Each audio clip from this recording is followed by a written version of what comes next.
Buenas noches. Vamos a continuar con el estudio del mensaje del Señor a la iglesia de la Odisea. Ustedes no tienen idea del gozo que yo llevo dentro, de las cosas que estoy palpando, de la gracia del Señor en mí. Algún día les doy testimonio sobre todo lo que está sucediendo. Es de gran bendición, inmensa bendición para mi vida.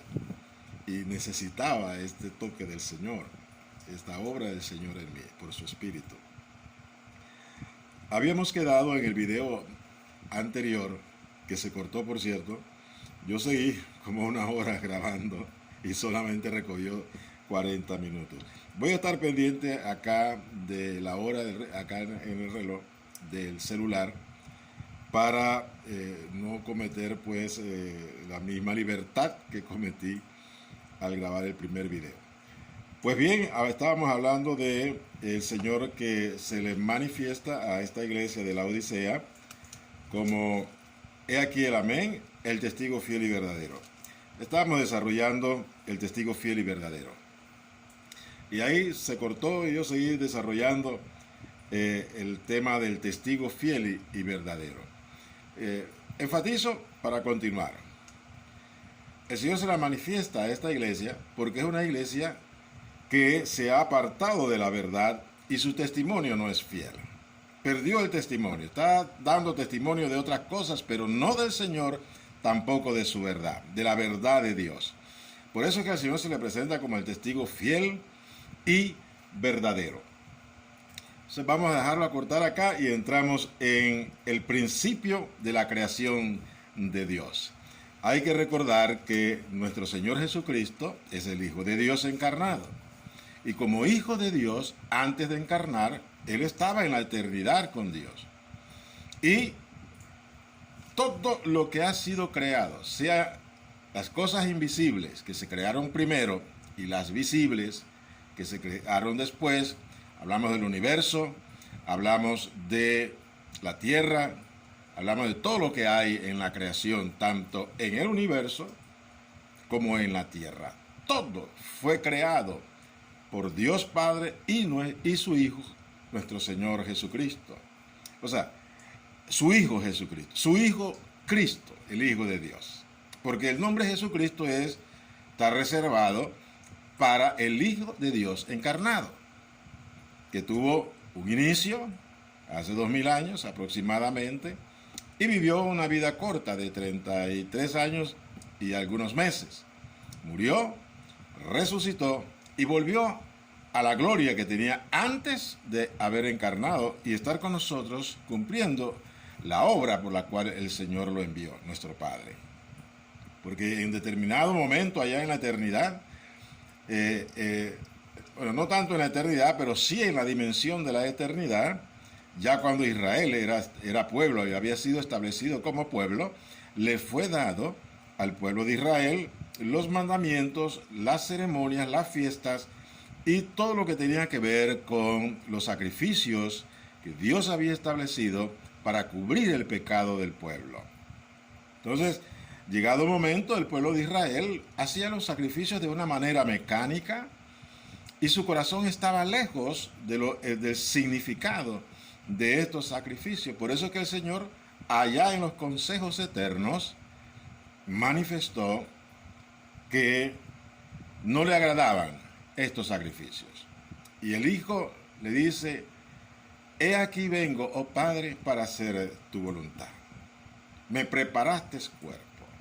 Y el Señor, el Hijo de Dios, viene a esta tierra a cumplir con el sacrificio perfecto que sí agrada a Dios. Porque el sacrificio de Jesús es la ofrenda agradable que el Hijo, estando encarnado, le ofreció al Padre. Su propia vida como hombre y como Hijo de Dios. Encarnado, muere en la cruz como el Cordero de Dios que quita el pecado del mundo. Así es que esta ofrenda fue la ofrenda grata que se subió a los cielos y agradó al Padre. Y por medio de esa ofrenda, todos nosotros somos santificados y hemos sido hechos perfectos delante de Dios. Los que creemos en el Señor Jesucristo, debe haber de por medio la fe en Jesucristo para ser aceptos en el amado. O sea que ahora somos aceptos delante de Dios en el amado, en Cristo Jesús, nuestro Señor y Salvador. Así es que cuando Él dice el principio de la creación de Dios, se está refiriendo al Hijo Eterno de Dios, que junto con el Padre crearon el universo, porque todo fue creado por el Padre para el Hijo, porque el Padre ama al Hijo, entonces el amor da, y Dios Padre dio todo al Hijo, a su Hijo amado, que está en su seno, y toda la creación fue hecha para Él y por Él, porque el Señor, el Hijo de Dios, participó en esta creación. Así es que cuando Él le dice el principio de la creación de Dios, dice esto. Se está refiriendo, en el caso, a la iglesia de la Odisea, de que debe tener pendiente y presente de que Él es el creador de todas las cosas y que es Dios. Y como Dios, no puede ser aprisionado en un dogma, no puede ser aprisionado en una iglesia siquiera. No, porque Él es el Hijo de Dios, el principio de la creación. Entonces, dice: he aquí el amén, el testigo fiel y verdadero, el principio de la creación de Dios, dice esto: yo conozco tus obras, que ni eres frío ni caliente. Aquí hay un entendimiento que debemos tener presente, y es lo siguiente: las obras, todas las obras que el Señor se refiere en todas las iglesias, significan tu vida, mi vida. Cómo nosotros, como hijos de Dios, expresamos nuestra fe en el Señor aquí en la tierra, en nuestra vida. O sea, la obra de Dios en nosotros, por la palabra de Dios y por el Espíritu Santo, esas son nuestras obras. Cuando el Señor habla a las iglesias, yo conozco tus obras, se está refiriendo, yo conozco a tu vida, yo conozco lo que haces, yo conozco lo que piensas, yo conozco cuál es tu trayectoria y cuál es la motivación por la cual tú haces esas cosas. Este es el significado de las obras delante de Dios, porque las obras en las cuales nosotros debemos vivir son las que Dios ha preparado de antemano para que nosotros ahora, como creación nueva de Dios, andemos en esas obras. Andemos en la palabra de Dios. La palabra de Dios debe hacerse vida en nosotros. Tiene que vivificarnos para que entonces nosotros podamos servirle a Dios. En este caso, el Señor le dice a la iglesia: yo conozco tus obras, que ni eres frío ni caliente. O sea, le está diciendo: tu obra no es ni fría ni caliente, tu vida no es ni fría ni caliente, tu relación conmigo no es ni frío ni caliente. Es lo que le está diciendo al Señor. Tú estás en dos aguas. Eres, como decir, ni chicha ni limonada. Entonces el Señor expresa: ojalá fueses frío o caliente. Por una razón sencilla. Aquella persona que ha recibido la fe y ha dado confesión de su fe, ha creído en el Señor Jesucristo, debe mantenerse caliente. Caliente en el Espíritu, ardiendo en el Espíritu, porque el Espíritu es vida, es fuego.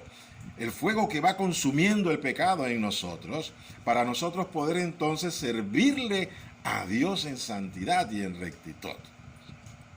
Pero si nosotros no tomamos en cuenta esto, nuestra vida va a ser así, ni frío ni caliente, ni siquiera tibio. Bueno, sí, tibio. Dice: ojalá fueses frío o caliente. El Señor no acepta medios términos. El medio término de entre frío y caliente es tibio. Él no acepta lo tibio. O eres del mundo o eres de Dios. O estás en el reino de los cielos o estás en las corrientes de este mundo y en los deleites de este mundo. No hay término medio para el creyente. No hay término medio para la iglesia.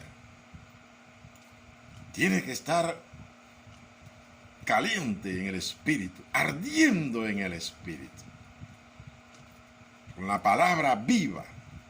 Así como estaba la zarza ardiendo cuando Moisés, estando en el desierto, le llamó la atención una zarza que ardía y no se consumía.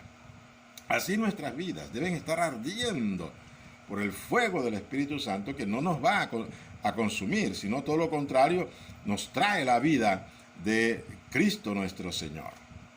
Lo que sí va a consumir en nosotros es el pecado, definitivamente. Por eso es que también en la palabra, en Romanos 12, el Señor dice: presenten vuestros cuerpos como un sacrificio vivo al Señor. Recordando lo que estudiamos las Escrituras, de que en el Antiguo Testamento el pueblo judío presentaba ofrendas de sacrificio. Los sacerdotes del orden de Aarón, judíos, ofrecían sacrificios encendidos a Dios en fuego, en el fuego del altar. Y este sacrificio se consumía todo delante de Dios. Y ese sacrificio era de olor grato al Señor. Primero, porque presagiaban el sacrificio de Cristo. Y también el sacrificio de nosotros, porque nosotros somos parte del cuerpo de Cristo. Por eso que también nosotros tenemos que ser sacrificados en el altar de Dios. Y el fuego del Espíritu Santo quema todo y lo presenta delante de... El olor grato de Cristo debe salir de nosotros. Entonces, debemos ser calientes delante del Señor. Los fríos son los incrédulos, aquellos que andan en el mundo sin temor de Dios, sin el conocimiento de Dios. Esos son los fríos. Y mire lo que el Señor le dice a esta iglesia y al ángel de la iglesia: ojalá fuese frío. O sea, ojalá fuese muy incrédulo. Pero ya tú me conoces, ya tú empezaste el caminar en el camino de vida en la cual yo di mi vida por ti. Pero resulta que tú te has salido del camino y te has vuelto ni tibio, ni caliente ni frío ni caliente. Eres tibio. Entonces el Señor dice: pero por cuanto eres tibio y no frío ni caliente, oh, mire lo que dice el Señor: te vomitaré de mi boca. Cosa terrible. El Señor le está diciendo a esta iglesia, al ángel de esta iglesia, de la Odisea, que ni el ángel ni la iglesia, si se mantienen en esa condición, tienen parte en él. Porque el vomitar, cuando uno vomita un alimento que ingiere, porque el alimento que uno ingiere físicamente, él entra a nuestro cuerpo y es procesado en el estómago. De ahí pasa al intestino delgado y el intestino delgado succiona toda la energía de este alimento, este bolo alimenticio, la succiona para pasarla entonces a las células a través del torrente sanguíneo. Y esta energía de los alimentos, los nutrientes de estos alimentos que nosotros ingerimos, pasan a ser parte de nuestro cuerpo. Se integran a nuestro cuerpo, se hacen uno con nuestro cuerpo y nos dan la energía para vivir y para actuar. Entonces el Señor le está diciendo al ángel de la iglesia y a esta iglesia de que si ellos continúan en ese caminar, Él los va a vomitar. El vómito viene no de los labios, el vómito viene de las entrañas, viene del estómago, porque esta iglesia y este ángel, por su proceder, no fueron integrados en el cuerpo de Cristo. Por eso serán vomitados y el vómito caerá en tierra, significando de que volverán a la tierra a revolcarse en la inmundicia en la cual salieron por su tibieza. Esto es sumamente importante, este mensaje para las iglesias en este tiempo. Hay muchas iglesias que están en esta condición de la Odisea. Conozco una, que Dios quiera que algún día yo dé mis testimonios de cómo yo salí de esa iglesia hace más de 44 años por allá. Una iglesia que amaba. Y cuando salí de esa iglesia, mi corazón se entristeció grandemente y se partió, porque salí en búsqueda de la leche espiritual que yo necesitaba, la enseñanza de la palabra de Dios que en esa iglesia no se daba. Se daban otras enseñanzas, pero la palabra de Dios no. Y fue en esa iglesia que yo tuve mi experiencia del nuevo nacimiento en Cristo Jesús. Después algún día, si el Señor así lo permite, yo daré testimonio de cómo salí de esa iglesia. Era una iglesia de la Odisea. Estaban en la condición espiritual de la Odisea, pero aún estando en esa condición espiritual de la Odisea, aún en esa situación engendraba hijos espirituales, que tan pronto nacimos y fuimos obedientes a la guía del Espíritu, fuimos creciendo por la gracia de Dios y experimentando la transformación en nuestras vidas. Y como yo, muchos otros, cientos de hijos de Dios que nacieron en esta iglesia de la Odisea, en esa condición de la Odisea, lo cual nos habla de lo que es el poder y la gracia de Dios sobre las iglesias, porque todas las 7 iglesias son pueblo del Señor, aunque estén torcidos, pero son pueblos del Señor, y el Señor con su paciencia está esperando que nosotros nos arrepintamos y enderezcamos nuestros pasos para volvernos a Él y recibir toda la plenitud de Dios en nuestras vidas. Pues bien, le dice el Señor, te vomitaré de mi boca, porque tú dices, mire lo que dice el Señor, tú dices. Muchas veces nosotros en las iglesias nos decimos tal cosa. Yo estoy muy bien. Mi iglesia es lo mejor que hay. Mi iglesia es la verdadera. Mi iglesia es la única. Bueno, tantas cosas que nosotros decimos. Pero no son las cosas que Dios dice de nosotros. Más importante de lo que nosotros digamos de nosotros mismos o de la iglesia en la cual estamos, es lo que Dios dé testimonio de nosotros y de la iglesia en la cual participamos. Pero en el caso, este ángel de la iglesia, este siervo de Dios que está a cargo de esta iglesia, dice, yo soy rico, porque tú dices, yo soy rico. Es una iglesia vanagloriosa, se vanagloria de sus hechos, se vanagloria de lo que alcanzó. Y al alcanzar esta posición, se alejó de Dios, se alejó del Señor. Y ya determinó que no necesita de la presencia de Dios ni del Espíritu Santo en ella. Por eso que dice, yo soy rico, no tengo necesidad de más nada. Miren lo que dice. Yo soy rico y me he enriquecido y de ninguna cosa tengo necesidad. Yo me he enriquecido. Está diciendo, yo tomé riquezas. Aquí yo creo que se está refiriendo a las riquezas espirituales. Esta iglesia tuvo un buen comienzo. Se enriqueció del conocimiento vivo de Dios, pero al tener este conocimiento, no se mantuvo humilde delante del Señor, sino que trazó su propio camino. Y dice, ahora yo estoy lleno, yo estoy completo, yo estoy enriquecido. Ahora yo voy a labrar mi camino, porque no tengo necesidad de nada. Como dice, y de ninguna cosa tengo necesidad.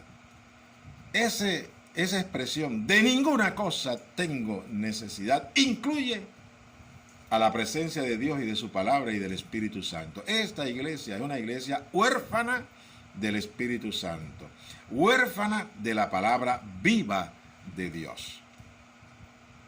En esa iglesia que yo estaba, que era la iglesia de la Odisea, su condición era de la Odisea, ahí no se enseñaba la palabra de Dios. Era pura tradición. Y había una soberbia en los pastores, tremenda. Y pedíamos nosotros que se nos enseñase la palabra de Dios. Pero ellos jamás atendieron a nuestra necesidad como hijos de Dios recién nacidos. Porque no tenían cómo suplir nuestra necesidad de ser enseñados de la palabra viva, porque ellos no tenían a Cristo, no tenían a la palabra. Era puro ritualismo y pura tradición. Lo que aquí está diciendo el Señor a esta iglesia es que la iglesia dice, yo me he enriquecido. Entonces, es pura tradición. Y esa es su riqueza, su historia. Vive de la historia antigua de los primeros que iniciaron la obra, o que el Señor inició la obra en ellos. Entonces ellos viven de esa historia, pero de ahí no sacan más nada que historia, alcanfor. Eso que el formol que se utiliza para las momias, de eso es lo que sacan de ahí. Y ellos consideran que esa es su riqueza. Pero no pueden ser ricos si no tienen a Cristo. Y es lo que vamos a ver en esta iglesia. Cuando el Señor va desarrollando el análisis de la condición espiritual de esta iglesia, vamos a ver que esa iglesia no tiene la presencia del Señor. Entonces dice, no tengo necesidad de ninguna cosa. Y le dice el Señor, y no sabes que tú eres un desventurado, un pobrecito, alguien digno de lástima, desventurado, miserable, no tienes nada.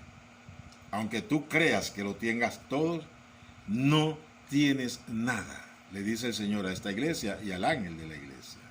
Claro, ¿qué van a tener? Si no tienen a Cristo, no tienen a nada. Tienen nada si no tienen a Cristo, porque Cristo lo es todo. Toda la provisión de Dios está centrada en la persona de Jesucristo. Entonces le dice, eres miserable, pobre. Son dos cosas diferentes. Tiene una pobreza increíble y se cree rica. Y se ha enriquecido, pero dice, eres miserable. No sabes tu condición. Ciego. Oh, no ve. Pero no en tanto quiere ser guía de otras personas. Entonces se torna en ciego, guía de ciegos. Porque si el ángel de la iglesia, el líder de esta iglesia, la autoridad de esta iglesia, está ciega espiritualmente, asimismo va a engendrar hijos ciegos. Y como ciego estará guiándolos. ¿Y a dónde van a ir? Al abismo. Van a caer. Porque es necesario tener la vista abierta y velar por nuestras vidas, percibir todo lo que hay con respecto a la vida espiritual. Ellos no pueden. El ángel de la iglesia y esta iglesia no puede percibir nada de lo espiritual. El está vedado, le está cerrado porque se ha enceguecido. No en tanto se cree que es rica y que se ha enriquecido y no tiene necesidad de nada. Lo que le está diciendo es que no tengo necesidad de lo que Dios me quiera dar. No, con lo que yo tengo es suficiente. Soy autosuficiente. Mire usted esta condición. Entonces dice el versículo 18. Por tanto, dice el Señor, por tanto, ante esta situación, yo te aconsejo. Es la primera vez que yo escucho al Señor dando un consejo. Porque el Señor da mandamientos.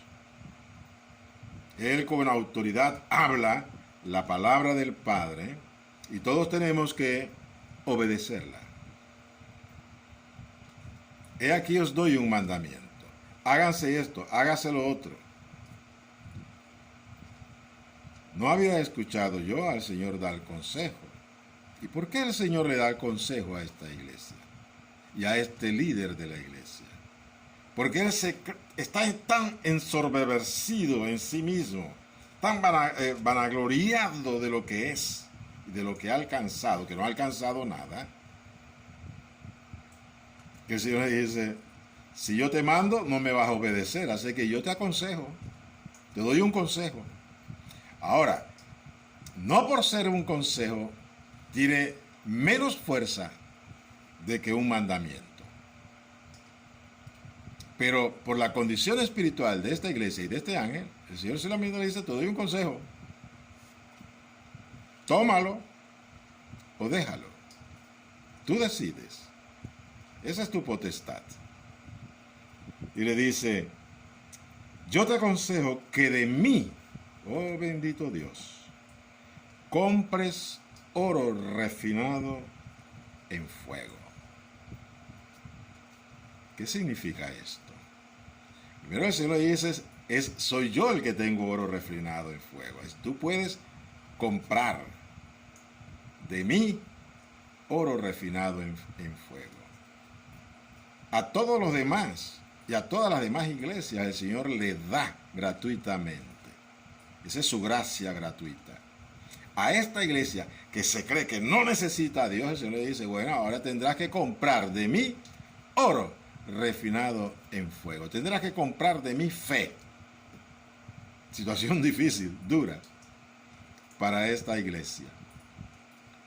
Pero aún así, puedes hacerlo. Con la riqueza que tienes, si tú dices que tú eres rico, tú dices que tú tienes riquezas en abundancia, bueno, comienza a gastar esas riquezas en mí, comprando oro refinado en fuego. El oro refinado en fuego no es otra cosa que la fe, porque nuestra fe tiene que ser probada como el oro para que sea refinada nuestra fe. La prueba de fuego es la que produce en nosotros fe, la fe más preciosa que el oro refinado y la plata. Así que el Señor le está diciendo, compra de mí oro refinado en fuego, compra de mí fe. Invierte lo que tienes, que no tienes nada, inviértelo en mí, para que de mí obtengas oro refinado. Porque es así como vas a ser enriquecido realmente. Y le dice, para que seas rico, compra de mí oro refinado en fuego, para que seas rico. Porque le está diciendo, tu riqueza no vale nada.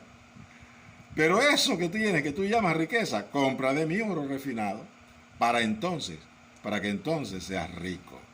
La verdadera riqueza de un hombre, la verdadera riqueza de una iglesia está en Cristo Jesús. En Él lo tenemos todo. No nos hace falta nada en nuestras vidas y en nuestra congregación, en la comunión con los hermanos. Así que si tenemos a Cristo, entonces verdaderamente seremos ricos, es lo que está diciendo el Señor, para que seas rico. Y el Señor quiere que nosotros seamos ricos, todos nosotros seamos ricos. Ricos en el conocimiento de Dios, ricos en la fe, ricos en el amor, ricos en la esperanza, ricos en el poder de Dios. Mire, cuando nosotros estamos en una perfecta comunión con Dios, el cielo se nos abre y toda la potencia de Dios, la gracia de Dios y todo el querer de Dios, el hacer de Dios está a nuestra disposición. ¿Qué más necesitamos? Pedro y Juan, cuando el paralítico le pidió limosna, ellos dijeron, no tengo oro ni plata. Y es lo que esta iglesia debe aprender. No te confíes en tus riquezas, ni las materiales, ni las emocionales, ni las intelectuales. Porque la verdadera riqueza es Cristo Jesús. Y es lo que Pedro y Juan le dijeron a ese paralítico que estaba en la puerta del templo. Oro y plata no tengo, pero lo que tengo te doy. Oh, bendito Dios. ¿Qué más necesitamos sino a Cristo? En el nombre de Jesús, levántate y anda. Este paralítico estaba pidiendo limosna. Él esperaba recibir moneditas para tener su día, para alimentarse ese día. Él esperaba moneditas. Y lo que recibió fue salud, sanidad, un milagro de Dios. En el nombre del Señor Jesucristo. Porque Cristo habitaba en la vida de Pedro y de Juan. No tenían nada material, nada físico, nada natural, pero tenían la riqueza de Cristo en sus corazones. Y teniendo a Cristo en sus corazones lo tenían todo. Eran ricos en Cristo. Por eso pudieron utilizar el nombre del Señor para hacer ese milagro. Y es lo que el Señor espera de nosotros. Que nos despojemos de todas aquellas cosas que nosotros valoramos, que de nada nos sirven, y nos llenemos solamente de Él. Porque entonces nuestras vidas serán enriquecidas. Y podremos enriquecer a otros, bendecir a otros, así como Pedro y Juan bendijeron a este paralítico. Entonces, le dice, para que seas rico, y compres de mí vestiduras blancas para vestirte, y no se descubra la vergüenza de tu desnudez. Estaba desnudo, y su vergüenza estaban al aire. Él no se daba cuenta, y creía que estaba muy bien vestido, lleno de oro, de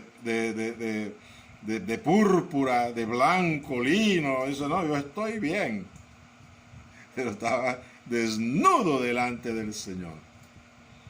Triste. Cuando nosotros tenemos un concepto de nosotros ciego, cerrado totalmente, lleno de vanagloria y de orgullo, y no nos damos cuenta que estamos desnudos delante del Señor y nuestra vergüenza se ve. Por eso es que el Señor le dice, para que compres de mí vestiduras blancas para vestirte. Esta iglesia y este ángel de esta iglesia estaban desnudos. No tenían la vestidura de la justicia de Dios. Mire usted. Ellos andaban en su propia justicia. Habían desechado a Cristo el Señor. Y se habían vestido de sus obras y de su justicia. Pero estaban desnudos. Triste. Pero el Señor le está dando una oportunidad. Compra de mí, ven. Y adquiere de mí. O sea, todavía tiene la oportunidad la iglesia, esta iglesia de la Odisea, de adquirir del Señor lo que necesita y lo que todos necesitamos. La fe, el oro de la fe y de la palabra de Dios. Porque la fe es por el oír la palabra. Y las vestiduras blancas de la justicia de Dios.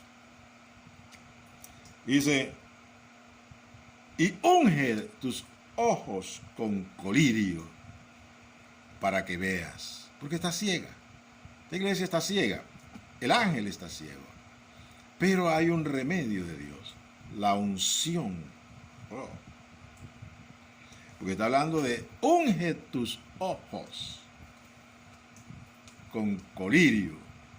Es la unción del Espíritu Santo en la vida del creyente, de la iglesia y del ángel que está ciego, que necesita la unción del Espíritu Santo para que pueda ver realmente las maravillas de nuestro Dios.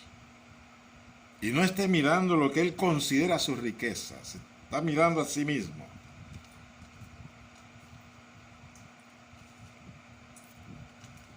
Y la provisión del Espíritu Santo es necesaria para todos nosotros, porque es por el Espíritu Santo que podemos ver las maravillas de nuestro Dios. Es por el Espíritu Santo que podemos ver y entender la palabra de Dios. Es por el Espíritu Santo que entendiendo la palabra de Dios podemos ver la esperanza viva reservada en los cielos para nosotros. Es por la unción del Espíritu Santo en nuestras vidas que podemos tener la certeza de lo que esperamos y la convicción de lo que no se ve. Porque sí la podemos ver por el Espíritu de Dios que está en nosotros, por la unción que nos es dada. Le está diciendo el Señor a esta iglesia, tú no tienes al Espíritu que todo hijo mío necesita.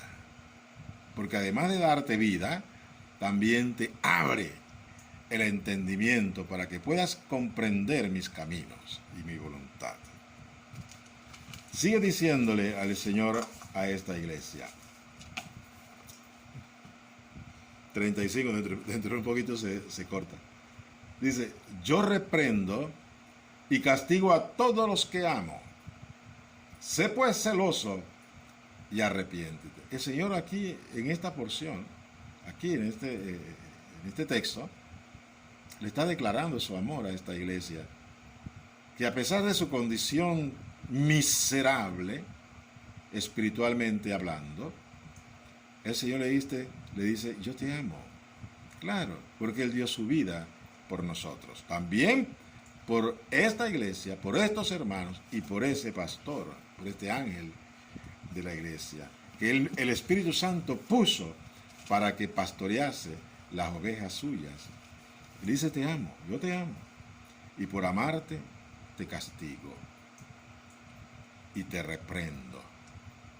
Lo que hemos visto hasta ahora es una reprensión del Señor a esta iglesia. Y si no se corrige, será castigada.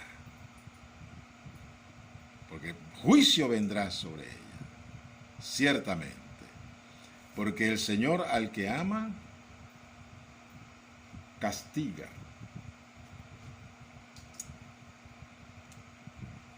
Y reprende. Sé pues celoso y arrepiéntete. Mire usted, sé celoso. Celo de mí, dice el Señor. Y arrepiéntete. Primero sé celoso. Deja lo que tienes y búscame. Arrepiéntete. El arrepentimiento es el camino de la restauración. Es el camino que el Señor ha establecido para nosotros, para que seamos afirmados delante de Él y podamos continuar en el camino al que Él nos ha llamado y hemos apartado, como esta iglesia que se apartó totalmente. Todavía me quedan 2 minutos, vamos a ver si puedo terminar. Dice, he aquí yo estoy a la puerta y llamo, si alguno oye mi voz y abre la puerta, entraré a él. El Señor está diciendo, aquí yo estoy a la puerta y llamo. Le está diciendo, estoy fuera de tu vida. Me has dejado por fuera, pero yo insisto en llamar a tu corazón. Y toco suavemente para que abras la puerta de tu vida, de tu corazón, para que yo entre a ti. Mire usted la paciencia del Señor y el amor del Señor. Él, gracias a nuestro Padre, el Señor no se desalienta con nuestras actitudes, sino que su eterno amor le lleva a buscarnos continuamente para que nos volvamos a Él. En cuanto estemos nosotros en esta vida, antes de que se cierre en las puertas del tiempo nuestro, de los gentiles, el Señor va a estar tocando y llamando a nuestro corazón por su Espíritu, para que nosotros abramos la puerta de nuestros corazones y nos entreguemos humildemente delante de Él. Entonces dice, si abres la puerta, dice, he aquí yo estoy a la puerta y llamo, si alguno oye mi voz. O sea, es necesario, está tocando la puerta y está llamando desde afuera, pero es necesario que oigamos su voz, porque los que somos sus ovejas, oímos su voz y le seguimos y le obedecemos. En este caso, Él está llamando, está dejando escuchar su voz a nosotros. ¿Para qué? No para que le sigamos, sino para entrar a nuestras vidas, porque estamos en esta condición espiritual de la Odisea. Entonces, dice el Señor, y abre la puerta, entraré a Él. Oh, más claro no puede estar esta expresión, entraré a Él. Si abre la puerta de tu corazón, entraré a Él. Entonces Él vendrá a ti serás transformado. Y dice, y cenaré con él y él conmigo. Aquí está hablando de la cena del Señor. Esta iglesia, por más que pensara que está tomando la cena del Señor, el Señor no está ahí, porque la cena del Señor significa, cuando usted toma la Santa Cena, que es la cena del Señor, usted está comiendo el cuerpo de Cristo, porque y está bebiendo su sangre. Usted está anunciando de que usted es uno con Cristo y usted es parte de Cristo y que sus pecados han sido perdonados y usted es obediente a Él y usted es parte del cuerpo de Cristo. Por eso le dice que el que come la cena y bebe del vino, como decir, sin discernir que ese es el cuerpo y la sangre del Señor, está comiendo y tomando juicio para sí, porque no discierne que ese es el cuerpo del Señor. En ese momento de la toma de la cena, al comer del pan y al beber del vino, estamos en ese momento sí comiendo el cuerpo de Cristo y bebiendo su sangre. Y nos hacemos uno, anunciando su muerte hasta que Él venga.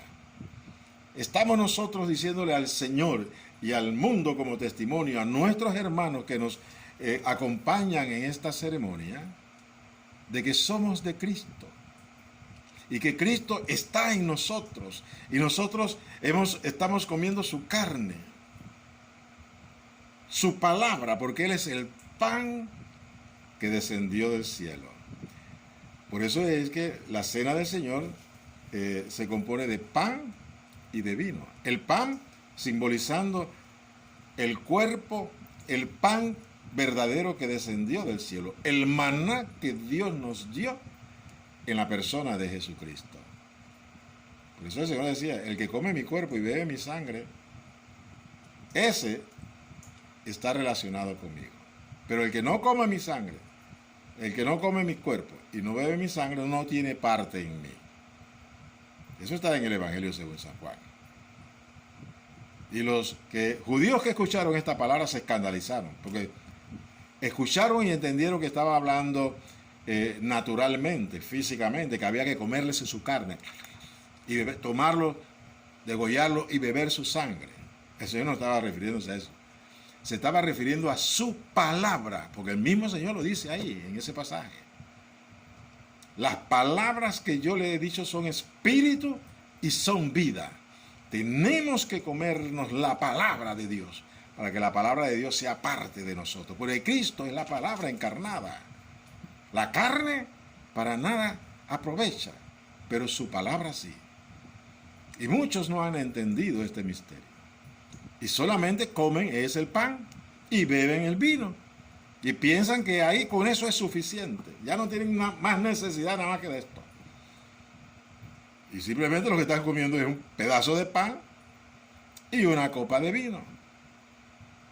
Para nada aprovecha. Si de por medio no está la fe viva en Cristo y estamos comiendo su palabra y bebiendo de su espíritu y recibiendo la sangre que nos ha limpiado de todo pecado y nos continúa limpiando día tras día. Cuando cometemos algún pecado, nos confesamos delante de Él y su sangre nos limpia de todo pecado y de toda maldad. Dice, entraré a Él y cenaré con Él y Él conmigo. O sea, la presencia de Cristo será en esta cena del Señor, la verdadera presencia del Señor, en el momento en que estamos comiendo del pan y bebiendo del vino que es del Señor, porque es una comunión íntima con Él. Somos de Él y Él es de nosotros. Dice, al que venciere, le daré que se siente conmigo en mi trono. Oh, bendito. Así como yo he vencido y me he sentado con mi Padre en su trono.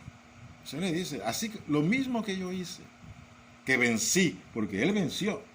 Dice, como yo he vencido. Sí, porque Él era hombre y tuvo otras tentaciones igual que nosotros, pero no cayó en ningún pecado.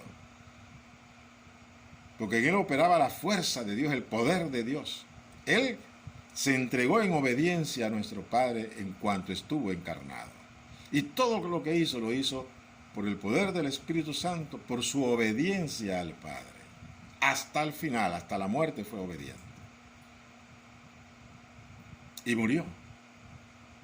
Él pudo bajarse de la cruz porque era mucho el sufrimiento. Y pudo bajarse. Y pudo llamar a los ángeles. Y hasta ahí hubiese llegado. Estuviéramos nosotros todavía bajo el pecado. Pero como Él sabía que su muerte nos beneficiaría, abriendo las puertas del reino de los cielos, de las moradas de nuestro Padre Celestial, era la única forma de que esas puertas se abrieran. Él dio su vida y murió en la cruz del Calvario y resucitó para que nosotros ahora tengamos esta nueva vida y podamos celebrar y cenar con Él. Pero si nosotros decimos, no tengo necesidad de nada, yo estoy rico, y tú haces tus ceremonias y tus cosas, Cristo no está ahí. Porque lo que dice, es aquí que estoy a la puerta y llamo, a la puerta de nuestros corazones, porque lo hemos dejado por fuera. Entonces dice, que yo he vencido, así como yo he vencido. Él se sentará, el que venciere se sentará conmigo en mi trono. Él tiene su trono. Y los que vencen, los que están en esta condición de la Odisea, y vencen se sentarán con Él en su trono, a su diestra. Así como Él está a la diestra del Padre. Hay un solo trono, en el cual está el Padre y está el Hijo. Pues el Hijo nos invita a nosotros para estar sentado a su lado en el trono que Él comparte con el Padre. Bendito Dios. Pues bien, creo que llegamos a buen término. Algo ha sucedido con mi celular que se ha compuesto. Claro, yo estaba orando al Señor, Señor, pon tu mano porque yo no sé lo que está pasando. Yo de esto no sé. Y mira la misericordia de Dios. Así que, mis amados hermanos, hemos concluido, con la gracia de Dios, el estudio de los 7 mensajes a las 7 iglesias. Ahora viene la parte, toda esta parte que hemos visto es interesantísima, pero viene una parte deliciosa. Muchas cosas usted va a entender que el Señor me ha dado a entender y yo voy a compartir con usted acerca de muchos errores que hay en la interpretación de las Escrituras con respecto al Apocalipsis. Así que, amados, yo espero que en el día de mañana podamos ahora sí entrar a deleitarnos en el conocimiento de el Apocalipsis, la siguiente porción que sigue, acerca de las cosas que han de suceder. Y están sucediendo ya. Pero que el Señor nos ha dado entendimiento para que podamos comprender el tiempo en que estamos nosotros viviendo. Para que estemos en la expectativa de su venida. Alabado sea su nombre. Que el Señor me les bendiga grandemente. Les espero mañana. Yo espero que la otra semana, si no logro resolver el problema de mi laptop, pues que me la arreglen. Voy a tener que comprar una, ni modo, para poder transmitir en directo estas enseñanzas. Que el Señor me les bendiga grandemente. Entonces nos vemos mañana. Que la gracia del Señor sea con ustedes, en el nombre de Jesucristo.